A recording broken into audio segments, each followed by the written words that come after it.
Republic ഡേയോടനുബന്ധിച്ച് competitive ക്രാക്കറിൽ സഹകരണ ബാങ്കിന്റെ എല്ലാ കോഴ്സുകളും 20% ഓഫറിൽ നിങ്ങൾക്ക് ലഭ്യമാണ്.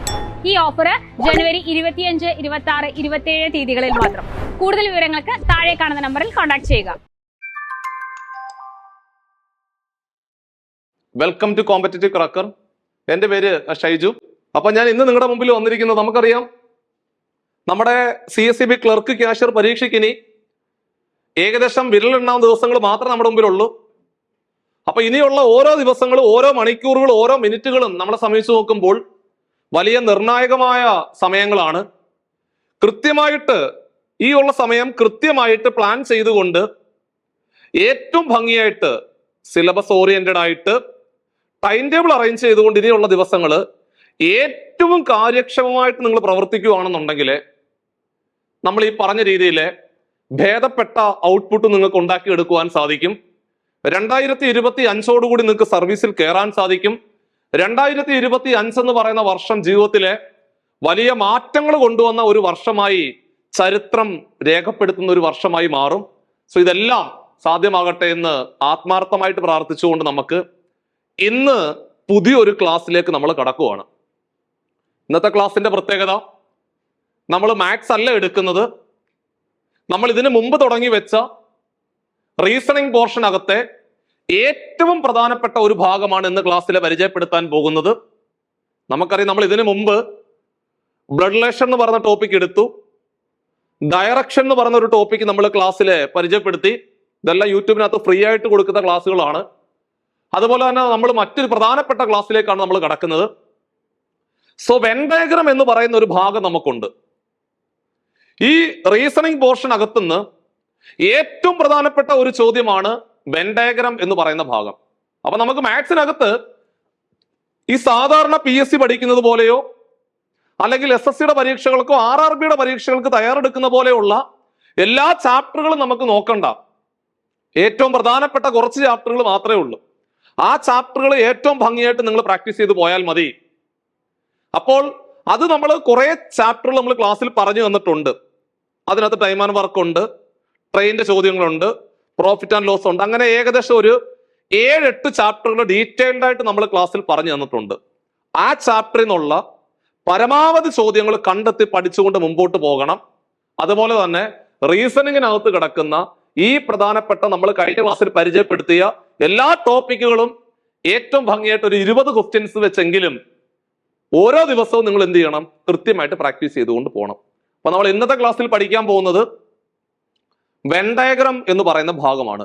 ഏറ്റവും എളുപ്പത്തിൽ മാർക്ക് സ്കോർ ചെയ്യാൻ പറ്റുന്ന, നൊടിയിടയ്ക്കുള്ളിൽ ക്വസ്റ്റ്യൻ നോക്കി നിങ്ങൾക്ക് ഓപ്ഷൻ കുത്താൻ പറ്റുന്ന ഏറ്റവും സിമ്പിൾ ചാപ്റ്റർ ആണ് വെൻ ഡയഗ്രം എന്ന് പറയുന്ന ഭാഗം.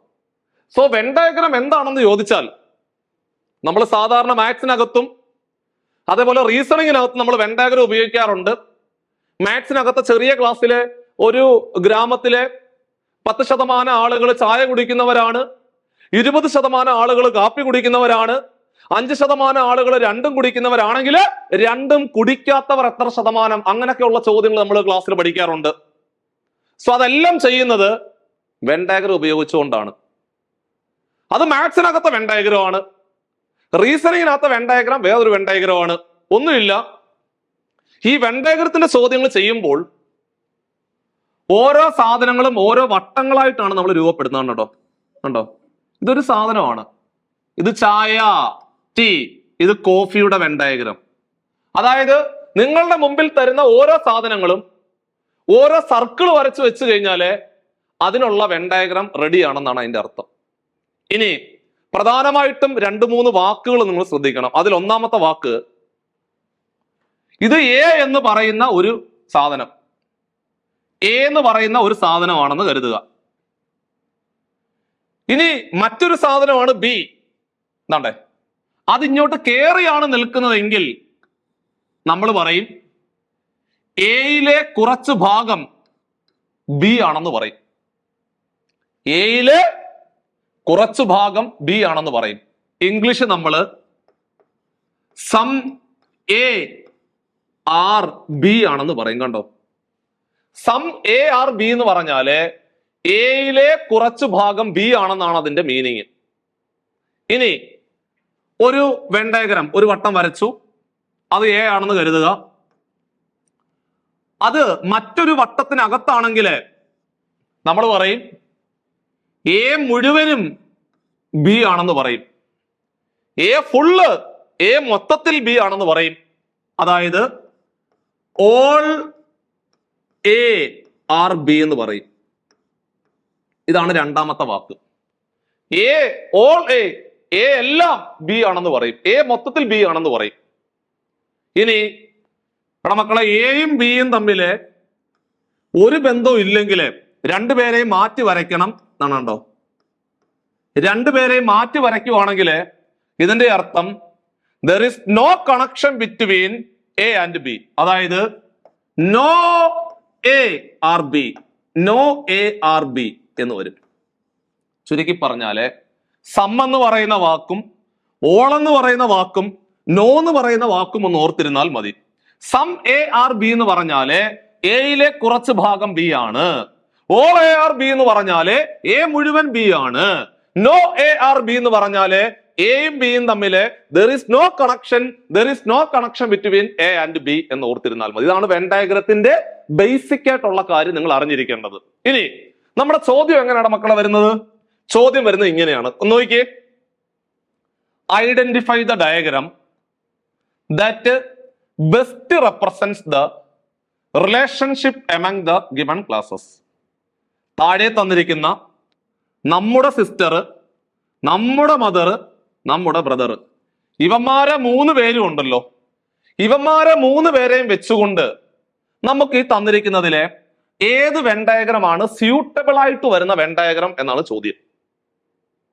അതായത് സിസ്റ്റർ ഉണ്ട്, മദർ ഉണ്ട്, ബ്രദർ ഉണ്ട്. എടാ ഇത് 3ഉം കൂടെ, ഇവന്മാര് 3 പേരും ഉണ്ടല്ലോ, ഇവന്മാരെ 3 പേരെയും കൂടെ വെച്ചുകൊണ്ട് നമുക്ക് ഒരു വെൻ ഡയഗ്രാം വരയ്ക്കുവാണെങ്കിൽ 3 വട്ടം വരും. ആ 3 വട്ടത്തിനകത്ത് കുറച്ച് കയറ്റിയൊക്കെ വരയ്ക്കാം. സോ അത്തരത്തില് ഏത് വെൻ ഡയഗ്രാം ആണ് സ്യൂട്ടബിൾ ആകുന്നത് എന്നാണ് ചോദ്യം. സ്വാഭാവികമായിട്ടും ഒന്നുമില്ല. എടാ നമ്മളൊന്ന് ആലോചിച്ച് നോക്കിയേ. ഇത് സിസ്റ്റർ ആണേ, സിസ്റ്ററിനകത്തെ കുറച്ചു ഭാഗം എല്ലാവരും മദർ ആണെന്ന് പറയാൻ പറ്റത്തില്ല. എല്ലാവരും മദർ ആണെന്ന് പറഞ്ഞാൽ തെറ്റാ. സിസ്റ്ററിലെ കുറച്ചു ഭാഗം മദർ അല്ലേ? സിസ്റ്ററിലെ കുറച്ചു ഭാഗം മദർ ആണ്. എല്ലാ സിസ്റ്ററും മദർ ആണെന്നോ അല്ലെങ്കിൽ എല്ലാ മദറും സിസ്റ്റർ ആണെന്നും പറയാൻ പറ്റത്തില്ല. സിസ്റ്ററിലെ കുറച്ചു ഭാഗം മദർ ആണ്. തിരിച്ചു പറഞ്ഞാൽ മദറിലെ കുറച്ചു ഭാഗം സിസ്റ്റർ ആണ്. ഓക്കെ. ഇനി ബ്രദർ ഇവരുമായിട്ട് എന്തെങ്കിലും ബന്ധമുണ്ടോ? ഇല്ല, ഇവരുമായിട്ട് ബന്ധമൊന്നുമില്ല. സോ ഇതുമായിട്ട് കണക്ട് ചെയ്യാൻ പറ്റത്തില്ല. അത് മൂന്നാമത് മറ്റൊരു വ്യക്തിയാണ്. So brother. കണ്ടോ? കാരണം ജെൻഡർ മാറ്റം ഉണ്ട്, അല്ലെങ്കിൽ ഇക്വേറ്റ് ചെയ്യായിരുന്നു. അപ്പോൾ ഇത് സിസ്റ്റർ, ഇത് മദർ, ഇത് ബ്രദർ. സിസ്റ്ററിലെ കുറച്ചു ഭാഗം മദർ ആണ്. ബ്രദർ ഇതിനകത്തേക്ക് നമുക്ക് കണക്ട് ചെയ്യാൻ പറ്റത്തില്ല. സോ അതുകൊണ്ട് ഇത്തരത്തിൽ വരുന്ന ഒരു ഓപ്ഷൻ നിങ്ങൾ ലോക്ക് ചെയ്യണം. അതായത് ഓപ്ഷൻ ബി ആയിരുന്നു അതിന്റെ ശരിയായിട്ടുള്ള ഉത്തരം. കണ്ടോ? ഉത്തരം ഓപ്ഷൻ ബി ആയിരുന്നു ആൻസർ. കണ്ടോ? ഉത്തരം ഓപ്ഷൻ ബി ആണ്. സിമ്പിൾ ആയിട്ട് ക്രാക്ക് ചെയ്യാൻ പറ്റിയില്ലേ? ഓക്കെ, പോവാം അടുത്ത ക്വസ്റ്റ്യനിലേക്ക് പോവാം. കണ്ടാ നോക്കിക്കോണേ, നോക്കിയോ. കൺട്രി എന്ന് പറഞ്ഞ അർത്ഥം എന്തുവാ? രാജ്യം. സ്റ്റേറ്റ് സംസ്ഥാനം. ടൗൺ എന്ന് പറഞ്ഞു കഴിഞ്ഞാൽ നഗരം. അപ്പോഴേ നിങ്ങളുടെ മനസ്സിൽ വന്നു കാണും എന്തോന്ന് വന്നു. അതായത് ടൗണ്, സ്റ്റേറ്റ്, കൺട്രി. തിരിച്ച് കൺട്രി, സ്റ്റേറ്റ്, ടൗണ്. അപ്പോൾ ഇതാണ് ടൗൺ എന്ന് കരുതുക. ഈ ടൗൺ എല്ലാം സ്റ്റേറ്റ് അല്ലേടാ? എല്ലാ ടൗണും സ്റ്റേറ്റ് അല്ലേ? സ്റ്റേറ്റിനകത്തല്ലേ വരുന്നത്? സ്റ്റേറ്റിനകത്ത് വരും എല്ലാ ടൗണും. ടൗൺ എല്ലാം, ടൗണ് മൊത്തത്തിൽ നമുക്ക് എവിടെ വരയ്ക്കാം? സ്റ്റേറ്റിനകത്തേക്ക് വരയ്ക്കാം. അപ്പൊ ആ ചെറിയ വട്ടം ഉണ്ടല്ലോ, അതാണ് ടൗണ്. ഓക്കെ, സ്റ്റേറ്റിനകത്തേക്ക് നമ്മൾ വരച്ചു. ഇനി കൺട്രി എന്ന് പറഞ്ഞ രാജ്യമാണ്. അപ്പം നമുക്കറിയാം എല്ലാ സ്റ്റേറ്റ് മൊത്തത്തിൽ എടുത്ത് എവിടെ കൊണ്ടുവരാം? കൺട്രിക്കകത്തേക്ക് കൊണ്ടുവരാം. അപ്പൊ കൺട്രി എന്ന് പറഞ്ഞാൽ വലിയൊരു സ്പേസ് ആണ് അല്ലെ? കൺട്രി, രാജ്യം. ആ രാജ്യത്തിനകത്താണ് എന്ത് വരുന്നത്? സ്റ്റേറ്റ് വരുന്നത്. സ്റ്റേറ്റിനകത്താണ് എന്ത് വരുന്നത്? നമ്മുടെ ടൗൺ വരുന്നത്. അപ്പൊ ഇത്തരത്തിൽ വരുന്ന ഒരു ഫിഗർ. ഉത്തരം ഓപ്ഷൻ എ ആയിരുന്നു അതിന്റെ റൈറ്റ് ആൻസർ. സിമ്പിൾ ആയിട്ട് ക്രാക്ക് ചെയ്യാൻ പറ്റുന്നുണ്ടോ? 2 ചോദ്യം കഴിഞ്ഞപ്പോൾ നിങ്ങൾക്ക് എങ്ങനെയാണ് ക്വസ്റ്റ്യൻ വരുന്നെന്നുള്ള കാര്യം മനസ്സിലായല്ലോ. ഓക്കെ, 3ാമത്തെ ക്വസ്റ്റ്യൻ പിടിച്ചോ. എടാ താണ്ട് നോക്കിക്കോണേ, ജിറാഫ് ഉണ്ട്, മങ്കി ഉണ്ട്, ആനിമൽ ഉണ്ട്. ജിറാഫ് ഉണ്ട്, മങ്കി ഉണ്ട്, ആനിമൽ ഉണ്ട്. എന്തായാലും കിട്ടി കാണുമല്ലോ. അതായത് ജിറാഫും മങ്കിയും കൂടെ നമുക്ക് കണക്ട് ചെയ്യാൻ പറ്റുമോ? ഇല്ല. കാരണം അവർ രണ്ടുപേരും 2 വ്യത്യസ്ത വ്യക്തികളാണ്. ജിറാഫ്, മങ്കി രണ്ടുപേരും 2 വ്യത്യസ്ത ആളുകളല്ലേ. അവർ തമ്മിലെ കണക്ട് ചെയ്യാൻ ഒരു ബന്ധവും ഇല്ല. പക്ഷേ ഇവന്മാർ രണ്ടുപേരും ആരാണ്? ആനിമൽ അല്ലേ. സോ ആനിമലിനകത്തല്ലേ ഇവന്മാർ വരുന്നത്? ആനിമലിനകത്താണ് ആര് വരുന്നത്? ജിറാഫും മങ്കിയും. പക്ഷെ അവർ തമ്മിൽ ബന്ധമൊന്നുമില്ല. ജിറാഫും മങ്കിയും തമ്മിൽ ബന്ധമില്ല. പക്ഷെ ഇവർ രണ്ടുപേരും ആനിമലാണ്. ആനിമലിനകത്തേക്ക് നിങ്ങൾ എന്ത് ചെയ്യണം? ജിറാഫിനെയും മങ്കിയും പ്ലേസ് ചെയ്യുക. പരിപാടി കഴിഞ്ഞു. സോ ഇത്തരത്തിൽ വരുന്ന ഓപ്ഷൻ ഏതാടാ? ഇത്തരത്തിൽ വരുന്ന ഓപ്ഷൻ സി ആയിരുന്നു ആൻസർ. കണ്ടോ, സിമ്പിൾ ആയിട്ട് വരയ്ക്കാൻ പറ്റുന്നില്ലേ? 4ാമത്തെ ക്വസ്റ്റ്യൻ പിടി. നിങ്ങളൊന്ന് വീഡിയോ ഒന്ന് പോസ്റ്റ് ചെയ്ത് വെച്ചേ. ഈ വീഡിയോ പോസ്റ്റ് ചെയ്ത് വെച്ചിട്ട് ആൻസർ നിങ്ങൾ ചെയ്തു നോക്ക്. എന്നിട്ട് ഞാൻ പറഞ്ഞ ആൻസർ ഇനിയുള്ള ഓരോ ചോദ്യങ്ങളും അങ്ങനെ തന്നെ വേണേ. നിങ്ങൾ ക്വസ്റ്റ്യൻ കാണുമ്പോൾ വീഡിയോ പോസ്റ്റ് ചെയ്യുക. എനിക്ക് കിട്ടുന്ന ആൻസറും നിങ്ങൾക്ക് കിട്ടുന്ന ആൻസറും കറക്റ്റ് ആണോ ചെക്ക് ചെയ്താൽ മതി. അത്രേ ഉള്ളൂ പരിപാടി. സിമ്പിൾ ആണ്. നോക്കാം. ഗേൾസ് ഉണ്ട്, സ്റ്റുഡൻസ് ഉണ്ട്, ബോയ്സ് ഉണ്ട്. ഗേൾസ് ഉണ്ട്, സ്റ്റുഡൻസ് ഉണ്ട്, ബോയ്സ് ഉണ്ട്. ഗേൾസും ബോയ്സും കൂടെ നമുക്ക് ഇക്വേറ്റ് ചെയ്യാൻ പറ്റുമോ? എന്തെങ്കിലും ബന്ധമുണ്ടോ അവർ തമ്മിൽ? ഇല്ല. അപ്പൊ നമുക്കൊരു കാര്യം ചെയ്യാം. ഗേൾസിനെ ഇവിടെ വരയ്ക്കാം, ബോയ്സിനെ ഇവിടെ വരയ്ക്കാം. ഇത് ഗേൾസ് ആണ്, ഇത് ബോയ്സ് ആണ്. തമ്മിൽ നമുക്ക് കണക്ട് ചെയ്യാൻ പറ്റത്തില്ല. പക്ഷേ ഇവർ രണ്ടുപേരും സ്റ്റുഡൻസ് അല്ലേടാ. ഇവർ രണ്ടുപേരും സ്റ്റുഡൻസിനകത്ത് വരുന്നതല്ലേ. അപ്പൊ സ്റ്റുഡൻസ് നമുക്ക് പുറത്തങ്ങ് വരച്ചാൽ മതി. കണ്ടോ, സ്റ്റുഡൻസിനകത്താണ് ആര് വരുന്നത്? ഗേൾസും ബോയ്സും. പക്ഷെ ഇവർ തമ്മിൽ ബന്ധമൊന്നുമില്ല. സോ അങ്ങനെയാണെങ്കിൽ ഓപ്ഷൻ ഏതാ? അത്തരത്തിൽ വരുന്ന ഒരേ ഒരു ഓപ്ഷനേ ഉള്ളൂ. അത് സി ആയിരുന്നു ആൻസർ. സിമ്പിൾ ആയിട്ട് ക്രാക്ക് ചെയ്യാൻ പറ്റുന്നില്ലേ? സോ അടുത്ത ക്വസ്റ്റ്യനിലേക്ക് പോവാം. ഇതാണ് പിടിച്ചോ. ഏതാണ്? ഡോക്ടർ ഉണ്ട്, ടീച്ചർ ഉണ്ട്, മ്യൂസിഷ്യൻസ് ഉണ്ട്. ആലോചിക്കേ, ഡോക്ടർ, ടീച്ചേഴ്സ്, മ്യൂസിഷ്യൻസ്. അപ്പൊ നിങ്ങളുടെ മനസ്സിൽ വന്നു കാണും, സാറേ ഇവന്മാരെ ഒന്നുപേരെയും കൂടെ സിങ്ക് ആക്കാൻ പറ്റുന്നില്ലല്ലോ. എടാ എന്നിരുന്നാലും ഡോക്ടറിലെ കുറച്ചു പേര് ടീച്ചേഴ്സ് ആയിക്കൂടെ. ഡോക്ടേഴ്സിലെ കുറച്ചു പേര് ടീച്ചേഴ്സ് ആകാമല്ലോ. പോസിബിലിറ്റി, അങ്ങനെ ഒരു പോസിബിലിറ്റി ഉണ്ടല്ലോ. ഡോക്ടേഴ്സിലെ കുറച്ചു ഭാഗം ടീച്ചേഴ്സ് ആകാം. ആയിക്കൂടായികയില്ലല്ലോ. ഇപ്പൊ ഡോക്ടർ എന്ന് പറഞ്ഞാൽ ഡോക്ടർ ആണെന്ന് നിർബന്ധമില്ലല്ലോ. കുറച്ചുപേര് ഡോക്ടേഴ്സിനകത്തെ കുറച്ചുപേര് ടീച്ചേഴ്സ് ആകാം. ഓക്കെ, ഇനി ഡോക്ടേഴ്സിനകത്തെ കുറച്ചുപേരും ടീച്ചേഴ്സിനകത്തെ കുറച്ചുപേരും മ്യൂസിഷ്യൻസ് ആയിക്കൂടെ. അവര് പാട്ട് ആയിട്ട് ബന്ധം വരാം. അപ്പൊ അവര് മ്യൂസിഷ്യൻസും ആകാനുള്ള സാധ്യതയുണ്ട്, ഗായകരാകാനുള്ള സാധ്യതയുണ്ട്. അപ്പൊ ചുരുക്കി പറഞ്ഞാല് ഡോക്ടേഴ്സിലെ കുറച്ചു ഭാഗം ടീച്ചേഴ്സ് ആവാം. കണ്ടോ, ഡോക്ടേഴ്സിലെ കുറച്ചു ഭാഗം ടീച്ചേഴ്സ് ആകാം. കാരണം ഡോക്ടേഴ്സ് എല്ലാവരും ടീച്ചർ ആവണം നിർബന്ധമില്ല, ടീച്ചർ എല്ലാവരും ഡോക്ടർ ആവണം നിർബന്ധമില്ല. പക്ഷെ ഡോക്ടേഴ്സിലെ കുറച്ചു പേര് വേണമെങ്കിൽ ടീച്ചേഴ്സ് ആകാം. There is A possibility. അങ്ങനെ ഒരു പോസിബിലിറ്റി ഉണ്ട്.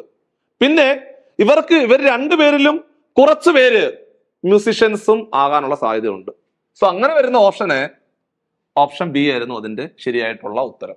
ഓക്കെ ആണ്, വരയ്ക്കാൻ പറ്റുന്നുണ്ടല്ലോ. യെസ്. അടുത്തത് എടാ കുഞ്ഞുങ്ങളെ, റോംബസ് ഉണ്ട്, ക്വാഡ്രിലാറ്ററൽ ഉണ്ട്, അതേപോലെ പോളിഗണും ഉണ്ട്. ഇതിനകത്ത് റോംബസും ക്വാഡ്രിലാറ്ററലും പോളിഗണും കൂടെ ചേർന്ന് വരുന്ന ഒരു സ്യൂട്ടബിൾ ആയിട്ടുള്ള വെൻ ഡയഗ്രം ഏതാടാ എന്നാണ് ചോദിച്ചേക്കുന്നത്. ഇതാണ് നമ്മുടെ ചോദ്യം. സ്വാഭാവികമായിട്ടും പോളിഗൺ എന്ന് പറഞ്ഞ അർത്ഥം എന്തുവാ? പോളിഗൺ എന്ന് പറഞ്ഞാല് മൂന്നിൽ കൂടുതലോ വശങ്ങളുള്ള രൂപങ്ങളെ പറയുന്ന പേരാണ് പോളിഗൺ. എക്സാമ്പിൾ പറഞ്ഞ triangle, quadrilateral, pentagon, hexagon, heptagon എല്ലാം പോളിഗണാണ്. 3 വശമെങ്കിലും മിനിമം വേണം. 3 കൂടുതലോ വശങ്ങളുള്ള രൂപങ്ങളെ പറയുന്ന പേരാണ് പോളിഗൺ. അപ്പോ ക്വാഡ്രിലാറ്ററൽ എന്ന് പറയുന്നൊരു വാക്ക് കിടപ്പുണ്ട്, പിന്നെ റോംബസ് എന്ന് പറയുന്ന വാക്ക് കിടപ്പുണ്ട്. ക്വാഡ്രിലാറ്ററൽ എന്ന് പറഞ്ഞാല് നാലോ നാലിൽ കൂടുതലോ വശങ്ങളുള്ള രൂപങ്ങളെ പറയുന്ന പേരാണ് ക്വാഡ്രിലാറ്ററൽ. 4 വശം ഉണ്ടെങ്കിൽ നമ്മൾ അതിനെ പറയുന്ന പേര് ക്വാഡ്രിലാറ്ററൽ.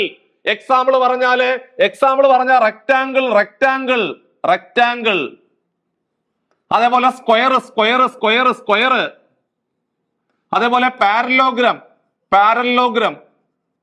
അതേപോലെ റോംബസ്, റോംബസ്. അതേപോലെ ട്രപ്പീസിയം. ഇതിനെല്ലാം 4 വശങ്ങളാണ് ഉള്ളത്. സോ ഇതെല്ലാം എന്തിന് എക്സാമ്പിൾ ആണ്? ക്വാഡ്രിലാറ്ററലിന് എക്സാമ്പിൾ ആണ്. സ്വാഭാവികമായിട്ടും ഇവിടെ റോംബസ് ഉണ്ടല്ലോ, റോംബസ് എന്ന് പറഞ്ഞു കഴിഞ്ഞാല് ക്വാഡ്രിലാറ്ററലിനകത്താ വരുന്നത്. അപ്പോൾ എടാ ക്വാഡ്രിലാറ്ററൽ, അതിനകത്ത് നിങ്ങൾ റോംബസിനെ വെക്കണം. കണ്ടോ, ക്വാഡ്രിലാറ്ററലിനകത്താണ് റോംബസ് വരേണ്ടത്. കാരണം റോംബസ് എന്ന് പറഞ്ഞു കഴിഞ്ഞാല് ഒരു ക്വാഡ്രിലാറ്ററൽ ആണ്.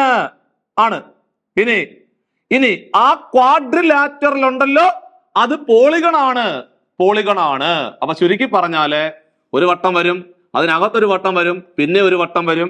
അത്തരത്തിൽ വരുന്ന ഓപ്ഷൻ ഏതാണ്? ഓപ്ഷൻ എ ആയിരുന്നു ആൻസർ. കണ്ടോ, ആദ്യം വരേണ്ടത് എന്താണ്? ആദ്യം വരേണ്ടത് പോളിഗൺ. പോളിഗണിനകത്ത് ആര് വരണം? ക്വാഡ്രിലാറ്ററൽ വരണം. കാരണം എല്ലാ ക്വാഡ്രിലാറ്ററലും എന്താണ്? പോളിഗൺ ആണെന്നാണ് അതിന്റെ അർത്ഥം. ഓക്കെ, സോ അത്തരത്തിൽ വരുന്ന ഓപ്ഷൻ എ വരുന്നുണ്ടോ എന്ന് മാത്രം നിങ്ങൾ നോക്കിയാൽ മതി. അടുത്തത് ഇവിടെ മക്കളെ, അടുത്ത ക്വസ്റ്റ്യൻ വന്നിട്ടുണ്ട്. മെയിൽ ഉണ്ട്. മെയിൽ എന്ന് പറഞ്ഞ ആണുങ്ങള്, ഫാദേഴ്സ് അച്ഛന്മാര്, ആനിമൽസ് മൃഗങ്ങള്. സ്വാഭാവികമായിട്ടും വീഡിയോ പോസ് ചെയ്തിട്ട് ആൻസർ പറയാം. വീഡിയോ പോസ് ചെയ്ത് വെച്ചിട്ട് ആൻസർ സ്വന്തമായിട്ട് ചെയ്ത് നോക്കിയേ. നമുക്കറിയാം എടാ മെയിൽ എന്ന് പറഞ്ഞ ആണുങ്ങളാണ്, മെയിൽ എന്ന് പറഞ്ഞ ആണുങ്ങളാ. അപ്പൊ സ്വാഭാവികമായിട്ടും എല്ലാ ഫാദേഴ്സും ആരാണ്? എല്ലാ ഫാദേഴ്സും മെയിലാണ്. ഇത് ഫാദർ ആണ്, ഇത് ഫാദർ ആണ്. എല്ലാ ഫാദറും എന്തിന് എക്സാമ്പിൾ ആണ്? അല്ലെങ്കിൽ മെയിലിനകത്താണ് വരുന്നത്. എല്ലാ ഫാദറിനെ മെയിലിനകത്തേക്ക് പ്ലേസ് ചെയ്യാം, എല്ലാ ഫാദറിനെ മെയിൽസിനകത്തേക്ക് പ്ലേസ് ചെയ്യാം. ഓക്കെ, അതായത് എല്ലാ ഫാദറും മെയിലാണ്, സ്വാഭാവികമാണ്. ഇനി ആനിമൽ, ആനിമലിനെ നമുക്ക് എങ്ങോട്ട് ഇക്വേറ്റ് ചെയ്യാം? അപ്പൊ നിങ്ങളുടെ മനസ്സ് പറയും, സാർ ആനിമലിനെ എങ്ങനെ ഇക്വേറ്റ് ചെയ്യാം? എടാ ആനിമൽസിനകത്തെ കുറച്ച് പേര് മെയിൽസ് അല്ലേ? നിങ്ങൾ ആലോചിച്ച് നോക്ക്.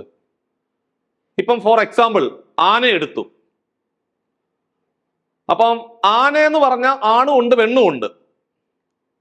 ആണായിട്ടുള്ള ആനയാണ് നമ്മൾ കൊമ്പനാന എന്ന് പറയും, പെണ്ണാണെങ്കിൽ പിടിയാന എന്ന് പറയും. സിംഹം ആണെങ്കിലും അതേ അവസ്ഥ തന്നെ, പുലിയാണെങ്കിലും എല്ലാം. അപ്പോൾ നമുക്ക് ആനിമലിനെ കണക്ട് ചെയ്യാൻ പറ്റും. എവിടെ കണക്ട് ചെയ്യാൻ പറ്റും അറിയാം? ഇവിടെ കൊണ്ടുവന്ന് കണക്ട് ചെയ്യാം. അതായത് ആനിമൽസിലെ കുറച്ചു ഭാഗം എന്താണ്? മെയിലാണ് എന്ന് പറയാം. സോ ഇത്തരത്തിൽ വരുന്ന ഓപ്ഷൻ ഏതാ നോക്കിയാൽ മതി. ഇത്തരത്തിൽ വരുന്ന ഓപ്ഷൻ ഡി അല്ലടാ, ഇത്തരത്തിൽ വന്ന ഓപ്ഷൻ ആണ് ഡി. ഡി ആയിരുന്നു അവിടുത്തെ ശരിയായിട്ടുള്ള ഉത്തരം. കണ്ടോ, ഉത്തരം ഓപ്ഷൻ ഡി ആണ്. നല്ല ക്വസ്റ്റ്യൻ ആണേ. യെസ്. അടുത്ത ചോദ്യം ദാ പിടിച്ചോ.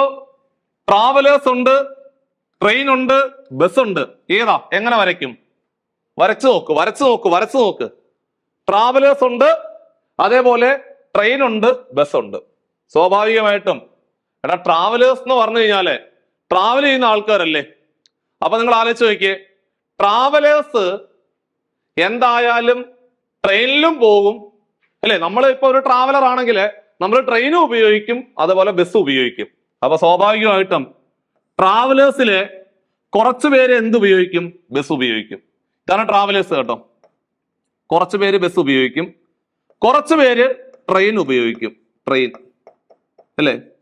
കുറച്ചു പേര് ബസ് ഉപയോഗിക്കും. അപ്പൊ ട്രാവലേഴ്സിലെ കുറച്ചു പേര് ബസ് ഉപയോഗിക്കാം, ട്രാവലേഴ്സിലെ കുറച്ചു പേര് ട്രെയിൻ ഉപയോഗിക്കാം. There is A possibility. അങ്ങനെ വരാം, അങ്ങനെ വരാം. എല്ലാ ട്രാവലേഴ്സും ട്രെയിനെ ഉപയോഗിക്കത്തുള്ളൂ എന്ന് പറഞ്ഞാൽ ഒരിക്കലും അംഗീകരിക്കാൻ പറ്റത്തില്ല. ട്രാവലേഴ്സിലെ കുറച്ചു പേര് ട്രെയിൻ ഉപയോഗിക്കാം, ട്രാവലേഴ്സിലെ കുറച്ചു പേര് ബസ് ഉപയോഗിക്കാം. അത്തരത്തിൽ വരുന്ന ഓപ്ഷൻ നോക്കിയാൽ മതി. അത്തരത്തിൽ വരുന്ന ഓപ്ഷൻ സി ആണ്. ഓപ്ഷൻ സി ആയിരുന്നു ആൻസർ. ഓപ്ഷൻ സി ആയിരുന്നു ആൻസർ. കണ്ടോ, കണ്ടോ, ട്രാവലേഴ്സ്, ബസ്, ട്രെയിന്. സിമ്പിൾ. അടുത്ത ക്വസ്റ്റ്യൻ പിടിച്ചോ. മക്കളെ, പ്രോഫിറ്റ്, ഡിവിഡന്റ്, ബോണസ്. പ്രോഫിറ്റ് എന്ന് പറഞ്ഞാൽ ലാഭം, പ്രോഫിറ്റ് എന്ന് പറഞ്ഞാൽ ലാഭമാണ്. ഡിവിഡൻഡ് എന്ന് പറഞ്ഞാൽ ലാഭവിഹിതം, ലാഭത്തിന്റെ വിഹിതം. അതേപോലെ ബോണസ് എന്ന് പറഞ്ഞു കഴിഞ്ഞാല് നമ്മൾ സാധാരണ എംപ്ലോയീസിന് കൊടുക്കുന്ന ഒരു എമൗണ്ട് ആണ് ബോണസ്. അതായത് സാലറിക്ക് പുറമെ അവർ ചെയ്ത എഫേർട്ടിന്റെ റിസൾട്ട് ആയിട്ട് നമ്മൾ ബോണസ് കൊടുക്കാറുണ്ട് അവർക്ക്. അത് സാധാരണ നമ്മൾ കാണാറുള്ളതാണ്. അപ്പൊ ഇവിടെ ഡിവിഡൻഡ് എന്ന് പറഞ്ഞു കഴിഞ്ഞാൽ, ഇവിടെ മക്കളെ ഡിവിഡൻഡ് എന്ന് പറഞ്ഞു കഴിഞ്ഞാല് ലാഭത്തിന്റെ വിഹിതമാണ്. അതാർക്കാ നമ്മൾ കൊടുക്കുന്നത്? അത് ആ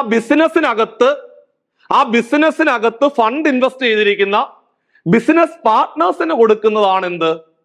ഡിവിഡൻഡ് എന്ന് പറയുന്നത്. ഒരിക്കലും എംപ്ലോയീസിന് കൊടുക്കുന്നതല്ല, ഒരിക്കലും എംപ്ലോയീസിന് കൊടുക്കുന്നതേ അല്ല. അത് നിങ്ങൾ ഒരിക്കലും തെറ്റിദ്ധരിക്കരുത്. പക്ഷേ ഇതിന്റെ എല്ലാം എൻഡെന്ന് പറഞ്ഞു കഴിഞ്ഞാല് എന്തിൽ നിന്നാണ്? പ്രോഫിറ്റിൽ നിന്നാണ്. അപ്പൊ ചുരുക്കി പറഞ്ഞാല് പ്രോഫിറ്റിന്റെ ഒരു ഭാഗമാണ് ഡിവിഡൻഡ് ആയിട്ട് പോകുന്നത്. അതേപോലെ പ്രോഫിറ്റിന്റെ മറ്റൊരു ഭാഗമാണ് എവിടായിട്ട് പോകുന്നത്? ബോണസ് ആയിട്ട് പോകുന്നത്. പക്ഷെ ഇത് തമ്മിൽ യാതൊരുവിധ ബന്ധവുമില്ല, അത് തമ്മിലൊരു ബന്ധമില്ല. അപ്പൊ ചുരുക്കി പറഞ്ഞാല് പ്രോഫിറ്റ് എടുക്കുക, പ്രോഫിറ്റ്, എന്നിട്ട് ഡിവിഡൻഡ് ഇതിനകത്തോട്ട് പോട്ടെ. ഡിവിഡൻഡും ബോണസും തമ്മിലൊരു ബന്ധമില്ല.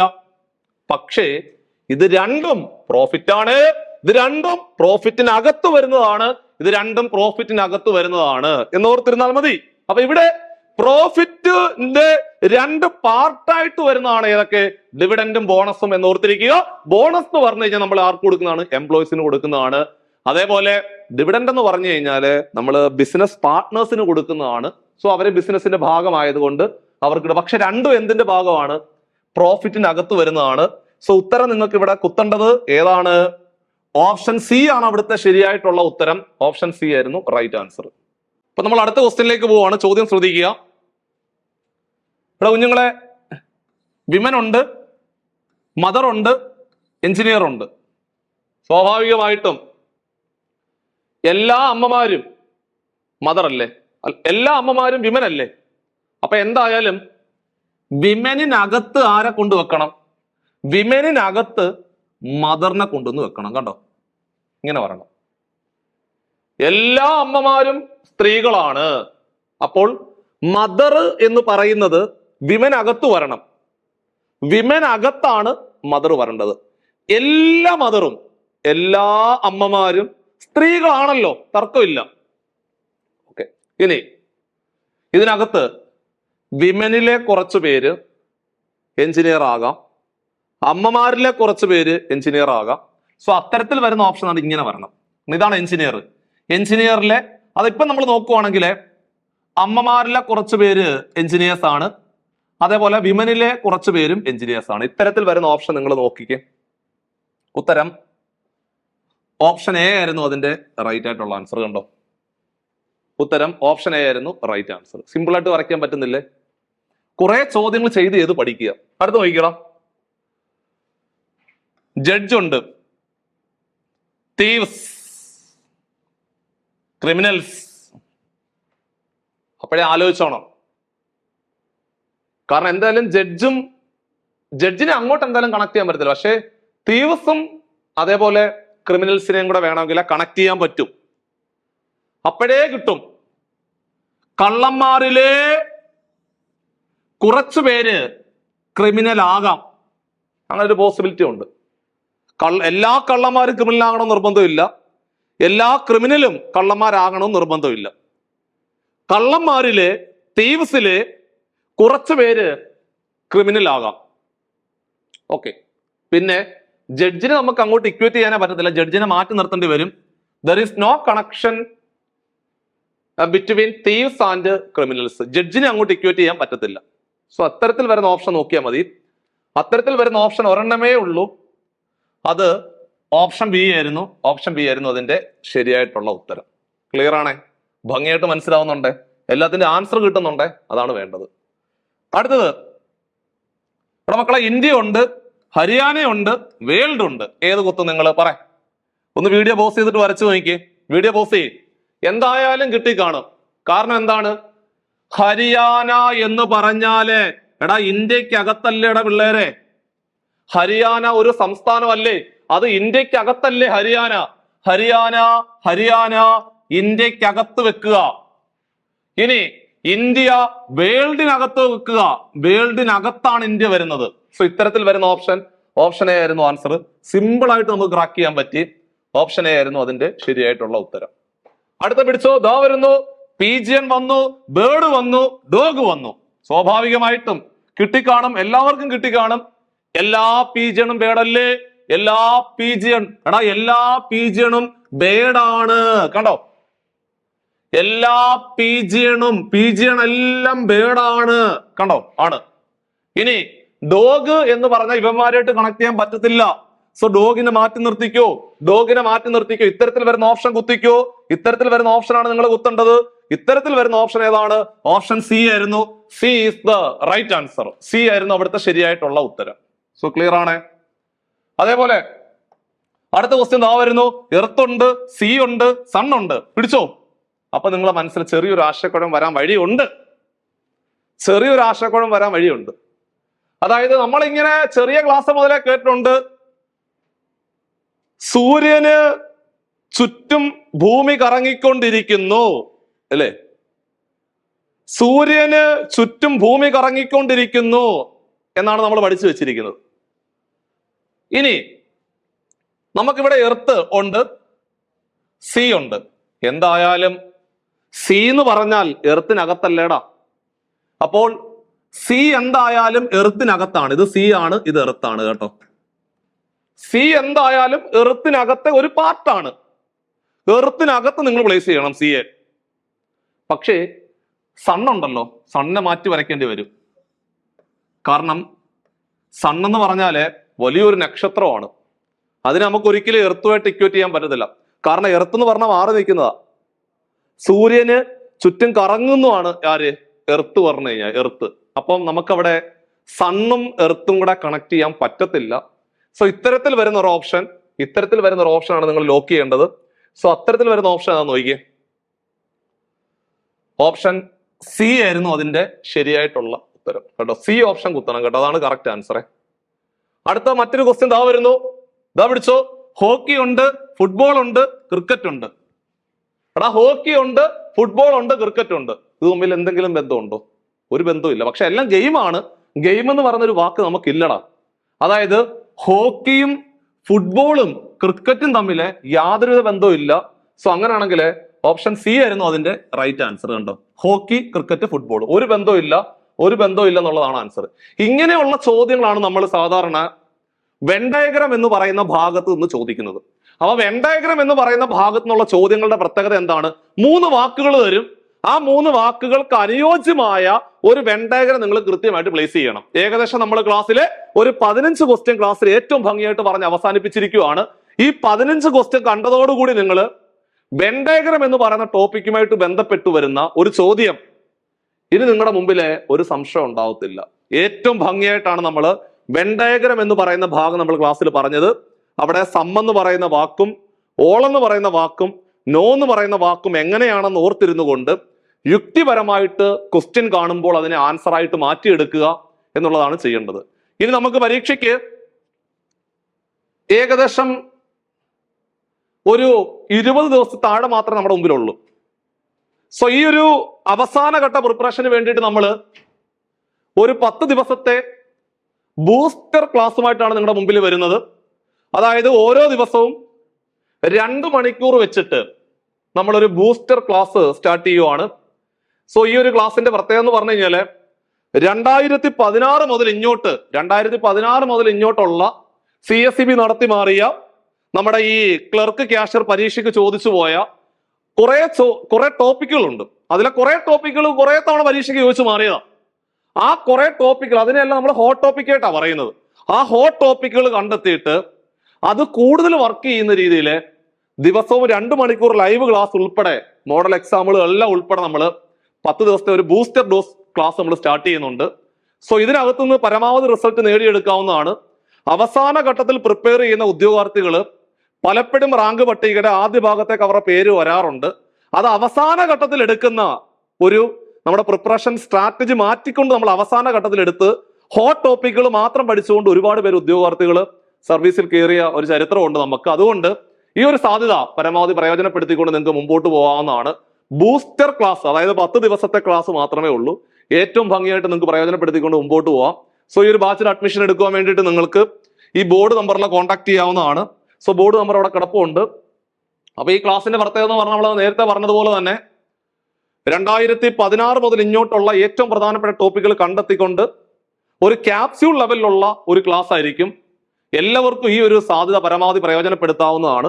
അപ്പൊ നമ്മൾ ഇന്നത്തെ ക്ലാസ് ഇവിടെ അവസാനിപ്പിക്കുമ്പോൾ വെൻ ഡയഗ്രം എന്ന് പറയുന്ന ടോപ്പിക്കും അതുമായിട്ട് ബന്ധപ്പെട്ട് വരുന്ന കുറെ ചോദ്യങ്ങൾ ക്ലാസ്സിൽ പഠിച്ചു.